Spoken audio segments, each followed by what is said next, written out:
Market outlook इस खास series में हमारे साथ हैं एमके ग्लोबल फाइनेंशियल सर्विसेज के एमडी कृष्ण कुमार कारवा साहब। कारवा साहब, बहुत बहुत स्वागत है सर, धन्यवाद जी बिजनेस के लिए समय देने के लिए।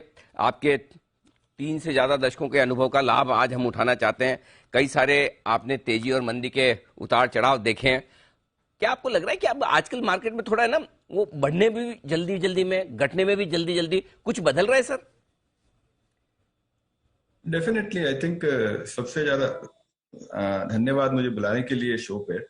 एंड इंफॉर्मेशन फ्लो इतना ज्यादा हो गया है सिस्टम में। एंड इंफॉर्मेशन असिमेट्री बिल्कुल नहीं है, मतलब सबके पास सब इंफॉर्मेशन है। इसकी वजह से कोई भी एक्शन कहीं पे भी दुनिया में होता है, इंडिया में होता है, तो उसका इम्पैक्ट सबको जल्दी से समझ में आ जाता है। एंड उसकी वजह से आप देखेंगे कि एक्शन काफी क्विक रहता है स्टॉक प्राइसेस में। कहीं पे ये गलत भी है, बिकॉज इसके कारण शॉर्ट टर्म ट्रेडिंग या शॉर्ट टर्म थिंकिंग लोगों की बहुत ज्यादा हो गई है। एंड इसकी वजह से लॉन्ग टर्म स्टॉक्स होल्ड नहीं कर पाते हैं। तो इम्पोर्टेंट ये है कि टू डिफरेंशिएट बिटवीन नॉइज, कितने नॉइज को आप दूर रखें।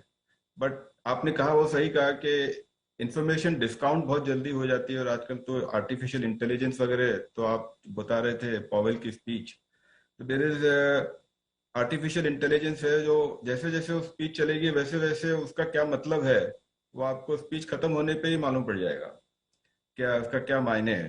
तो इतना फास्ट हो गया सब कुछ।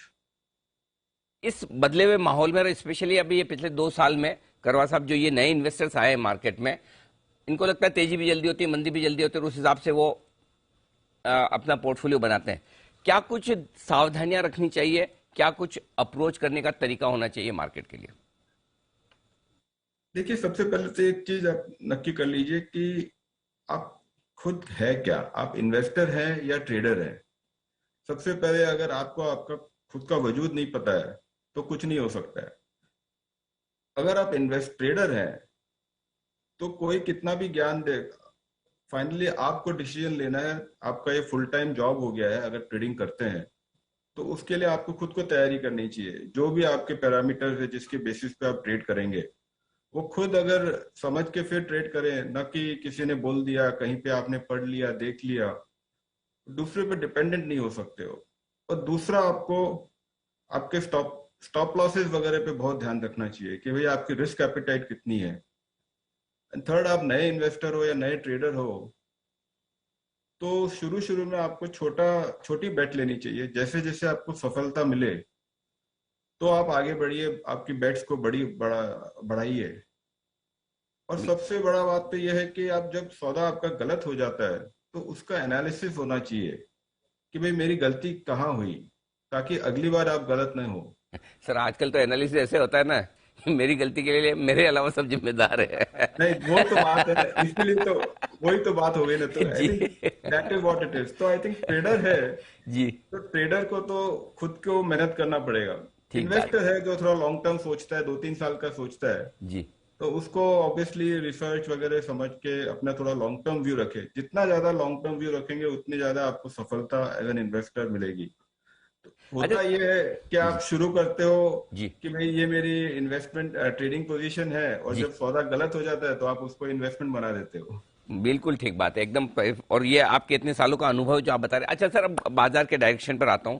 हाँ जी। क्या नए हाइस की तरफ बढ़ रहे हैं? तैयारी है सर?